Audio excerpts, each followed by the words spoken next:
Audio Jungle.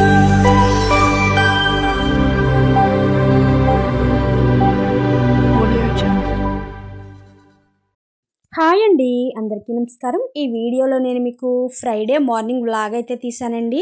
మాకైతే Thursday afternoon నుంచి కూడా వాతావరణం అయితే చక్కగా మారిందండి, చల్లబడింది, వర్షం కూడా వచ్చేసిందండి. ఇక్కడ చూసారా, నైట్ పడ్డ వర్షానికి వాటర్ అంతా పైన ఉండిపోయిందండి. నేను పైకి వచ్చి ఇలా మనకి మొక్కలు ఉన్నాయి కదండి డాబాపై, అయితే ఆ మొక్కల్లోంచి వచ్చిన మట్టి అది అడ్డొచ్చి వాటర్ అయితే కిందకి రావడం లేదని ఈ హోల్ దగ్గరదంతా క్లియర్ చేశానండి మట్టి. తర్వాత అయితే కింద ఇలా మట్టి అయితే వస్తుందండి, వాటర్ అయితే ఇలా వస్తుందండి. పైనంతా క్లీన్ చేసిన తర్వాత మట్టి లేకుండా అక్కడ తుడిచిన తర్వాత ఇలా వాటర్ అయితే రావడం జరుగుతుంది. ఇక ఈ వాటర్ అయితే ఇలా వచ్చిన తర్వాత నేను ఇక కిచెన్లోకి అయితే వెళ్ళి వంట స్టార్ట్ చేసుకున్నానండి. ఇక్కడ నేను ఉల్లిపాయ ముక్కలు, టమాటా ముక్కలు కట్ చేసుకుని, ఉల్లిపాయలు వేగిన తర్వాత టమాటా ముక్కలు అయితే వేసుకోవాలి. బొబ్బరి చిక్కుడు టమాటా కర్రీ అయితే చేస్తున్నానండి నేను. మరో ప్రక్క అయితే రైస్ కడిగి పెట్టుకున్నాను. ఇవి చక్కగా మగ్గిపోవాలండి. అంటే ఫస్ట్ ఆనియన్ వేగిన తర్వాత టమాటా ముక్కలు వేసుకోండి. ఇవి చక్కగా మగ్గిన తర్వాత కట్ చేసి పెట్టుకున్నటువంటి బొబ్బరి చిక్కుడు అయితే ఇందులో వేసుకుంటాం. ఇది వచ్చి నైట్ రైస్ అండి. రైస్ మిగిలిపోతే నేను ఇదైతే ఒక గిన్నెలోకి తీసుకొని మళ్ళీ మధ్యాహ్నం అయితే నేనైతే తింటానండి.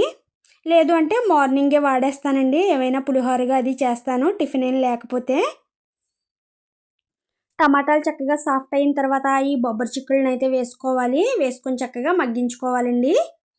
ఈ బొబ్బరి చిక్కుడు కూడా మగ్గిన తర్వాత ఇందులోనే కొద్దిగా సాల్టు, పసుపు అయితే వేసుకొని ఇంకొంతసేపు మగ్గించాలండి. మగ్గించిన తర్వాత కొంచెం కారం వేసుకొని ఇలా కరివేపాకు కూడా వేసుకోండి, బాగుంటుంది. కారం వేసిన తర్వాత వాటర్ అయితే పోసుకొని చక్కగా ఉడికించుకోవాలి. మీకు నేను మళ్ళీ చూపిస్తానండి. ఇదిగో చూసారా, రైస్ ఒక పక్క ఉంది, కర్రీ ఒక పక్క ఉందండి. ఇంకా నేను ఉప్మా అయితే రెడీ చేయాలి. ఈ లోపైతే ఉప్మా కట్ చేసుకున్నానండి. ఒక ఉల్లిపాయని ఇలా చీలికలుగా కట్ చేసుకున్నాను. అలాగే 2 పచ్చిమిర్చి, కొద్దిగా కరివేపాకు, టమాటా కూడా తీసుకున్నానండి. బయట చూసారా వాతావరణం ఎంత బాగుందో, చాలా చల్లగా ఉందండి. ఎందుకంటే 10 రోజుల నుంచి అండి మాకు విపరీతమైన ఎండలండి. ఇక్కడైతే నేను మా హస్బెండ్ బయట పెట్టేశారండి బండి కవరు. ఇది తీసుకొచ్చి లోపలైతే పెట్టాను. ఎందుకంటే బయట ఉంటే పిల్లులు అయితే చాలా ఖరాబ్ చేసేస్తున్నాయండి.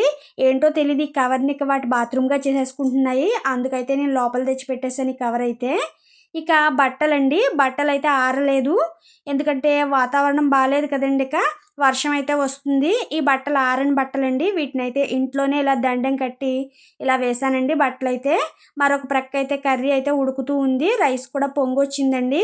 ఇది కూడా ఒక 5 నిమిషాల్లో అయితే మనకి రెడీ అయిపోతుంది. ఎందుకంటే మళ్ళీ పాపకి నేను క్యారేజ్ పెట్టాలండి. 7:20కి అలా రెడీ అయిపోవాలి క్యారేజ్ అయితే నాకు. రైస్ అయితే అయిపోయిందండి. ఇక వార్చేసాను. రైస్ వార్చిన తర్వాత అయితే ఇంకా ఉప్మా చేయాలండి నేను. ఇక్కడ నేను బొంబాయి రవ్వ ఉప్మా చేద్దాం కదా అని రెడీ చేసుకున్నాను కదా. అవతల పక్క స్టవ్ పై అయితే ఈ కర్రీని అయితే మార్చాను. యువతల పక్క దానిపై నేనైతే ఇక ఉప్మా అయితే ప్రిపేర్ చేసుకుంటున్నానండి. పోపు అంతా వేసుకొని ఉల్లిపాయ మొత్తం అన్నీ కూడా వేయించాలి. ఇలా వేయించిన తర్వాత వాటర్ వేస్తానండి ఇందులో. ఈ లోపు అయితే పాపకి బాటిల్లో వాటర్ అయితే పడుతున్నానండి. ఈ వాటర్ ఫిల్టర్స్ అయితే ఫస్ట్లో వచ్చేవి కదండి, ఎంతమంది వాడతారో నాకైతే తెలీదు. నేనైతే ఇంకా వాడుతూ ఉన్నాను. ఉప్మాలో వేసాం కదండి వాటరు. ఈ వాటర్ మరిగిన తర్వాత ఇలా నూకైతే వేసుకోవాలి. నూక వేసుకుని చక్కగా దగ్గరకైతే మనకు ఉప్మా అయితే రెడీ అయిపోతుందండి. మనకి నిమిషాల్లో రెడీ అయిపోయి టిఫిన్ ఏదైనా ఉంది అంటే అది ఉప్మా మాత్రమే. టేస్ట్ కూడా బాగుంటుంది కదండి ఉప్మా అయితే. ఇక పాపకైతే ప్లేట్లో పెడుతున్నానండి ఉప్మాని. ఈలోపు చల్లారుతూ ఉంటుందండి ఉప్మా అయితే. ఫస్ట్ అయితే అవ్వగానే ప్లేట్లోకి అయితే తీసేస్తాను. ఇక్కడ కర్రీ కూడా రెడీ అవుతుందండి. ఇక నాకైతే కర్రీ కూడా రెడీ అయిపోయింది. ఇక స్టవ్ ఆఫ్ చేస్తున్నాను. మరో ప్రక్క అయితే రైస్ ఒక్కసారి అయితే స్టవ్ పై ఇలా సెగ చూపిస్తానండి. ఎందుకంటే స్టవ్కి మనం చెమ్మ ఏదైనా ఉంటే అదైతే పోతుంది కదా రైస్కి అని చెప్పి స్టవ్ పై ఇలా పెడతాను. చాలామంది అయితే ఇలా పెడతారండి. కర్రీ కూడా రెడీ అయిపోయింది కదండి. ఇకైతే క్యారేజ్ అయితే సర్దాలి నేను. ఇదిగోనండి 2 కప్స్ క్యారేజ్ తీసాను. ఎందుకంటే ఇది వరకు 3 కప్పులు ఉండేవి కదండి. ఒకప్పుడు పెట్టేటప్పుడు పాప అయితే తినడం లేదు, ఎందుకు ఒక కప్పు తెచ్చేస్తుంది వెనక్కి అని చెప్పి ఈ 2 కప్పుల క్యారేజే మళ్ళీ తీసి ఇదే పెడుతున్నానండి. తిన్నప్పుడు అనవసరం అనిపించిందండి నాకు. ఎన్నిసార్లు చెప్పినా సరే ఒక కప్ అయితే వెనక్కి తెచ్చేస్తుంది. అడిగితే టైం సరిపోదు అంటుందండి. ఇక పాపకైతే క్యారేజ్ పెట్టానండి నేను.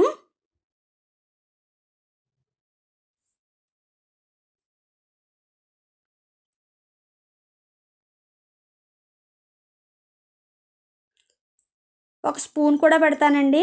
ఎందుకంటే కర్రీ వేసుకోవడానికి గానీ, తినడానికి గానీ స్పూన్ అవసరం అవుతుంది కదా!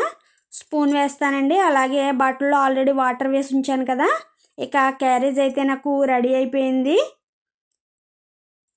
పాపకైతే జడ వేసిన తర్వాత పాప అయితే ఇక కాలేజ్‌కైతే బయలుదేరిందండి. ఆటో వచ్చేసింది. ఇక వెళ్ళిపోతుంది. ఇక పాప వెళ్ళిన తర్వాత చూడండి ఇల్లంతా ఎలా చిందరవందరగా ఉందో ఇవన్నీ సర్దుకుంటూ మొత్తం క్లీన్ చేసుకుంటూ రావాలండి. ఇదిగోనండి హాల్ కూడా అలానే ఉంది మొత్తం. ఎక్కడవక్కడే ఉన్నాయి. వీటన్నిటిని కూడా చక్కగా తుడిచిపెట్టాలి నేను.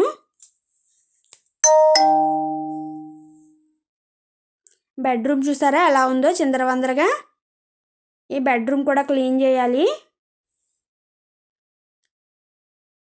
నేను కిచెన్ ఒక్కటే క్లీన్ చేస్తానండి. లేవగానే ఒక్కసారి కిచెన్ మూలకు తుడిచి తర్వాత అయితే వంట స్టార్ట్ చేసేసుకుంటానండి. తర్వాత మళ్ళీ క్లీన్ చేసుకుంటాను మొత్తం అన్నీ కూడా. ఈ వంటిల్లు కూడా చక్కగా సర్ది పెట్టుకోవాలి. ఎలా పడితే అలా ఉంది కదండి. పాప వెళ్ళిన తర్వాతే చేస్తానండి. ఎందుకంటే ఉదయాన్నే ఈ పని చేస్తే మనకి వంట లేట్ అయిపోతుంది. ఆటో అయితే 7:20కి అలా వచ్చేస్తుందండి పాపకి. ఇక లేట్ అయిపోతుంది కదా అని ఈ పని అయితే పక్కన పెట్టి ముందు వంట చేసేసి పాప వెళ్ళిన తర్వాతే నేను మిగిలిన పనులు అయితే స్టార్ట్ చేస్తాను. పాప వెళ్ళేంత వరకు అస్సలు ఖాళీ ఉండదండి. ఇవిగో చూసారా ఇవి నిన్న తోమిన గిన్నెలండి. వీటినైతే ఎక్కడవక్కడ సర్దాలి ఫస్టు. ఇవిగోనండి ప్లేట్లు ఒక పక్క నేను గిన్నెలు ఒక పక్క పెట్టుకుంటూ ఉంటానండి. ఇలా అయితే మొత్తం సర్దేశాను. ఇక గ్లాసులు అయితే పై అరలో పెడతానండి. ఎందుకంటే నాకు కిచెన్ అయితే చిన్నది కదా! అలాగే సరిపెడుతూ ఉంటాను నేను. సర్దుకుంటూ ఉంటానండి. ఇదిగోనండి మొత్తం గిన్నెలు అయితే సర్ది పెట్టుకున్నాను. స్టాండ్‌లో గిన్నెలు మొత్తం.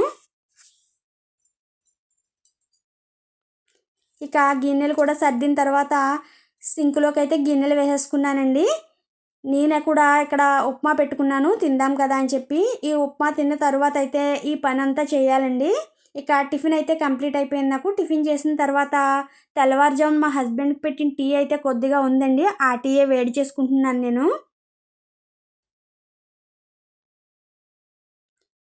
ఇక ఈ టీ కూడా తాగిన తర్వాత మొత్తం పనులన్నీ స్టార్ట్ చేయాలిక. గిన్నెలు చూసారా ఎన్నున్నాయో? ఈ గిన్నెలు మొత్తం క్లీన్ చేసుకుంటూ రావాలి.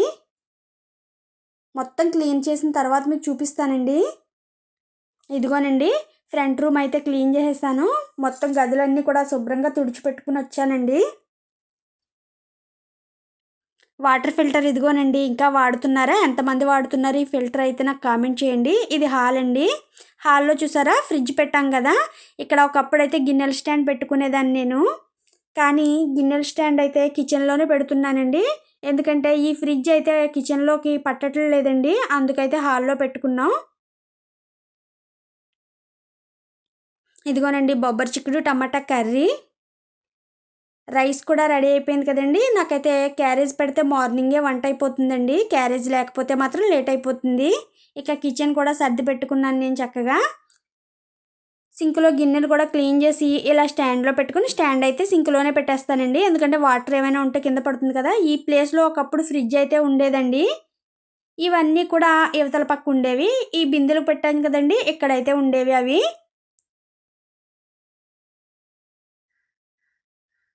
కానీ ఈ కిచెన్‌లో అయితే ఫ్రిడ్జ్ తీసిన తర్వాత చాలా ఖాళీగా ఉందండి. ఇక హాల్ కూడా తుడిచేసాను. అన్నీ కూడా సర్ది పెట్టేసానండి బెడ్‌రూమ్‌తో సహా మొత్తం. ఓకేనండి. ఈ వ్లాగ్ ఇంతటితో క్లోజ్ చేస్తున్నాను. ఈ వీడియో గనుక మీకు నచ్చినట్లయితే తప్పకుండా లైక్ చేసి, షేర్ చేసి, సబ్స్క్రైబ్ చేయండి. కొత్త వాళ్ళు ఎవరైనా మన ఛానల్ ఫస్ట్ టైం చూస్తే 2, 3 వీడియోలు చూడండి. మీకు నచ్చితే సబ్స్క్రైబ్ చేయండి. ఓకేనండి. బాయ్.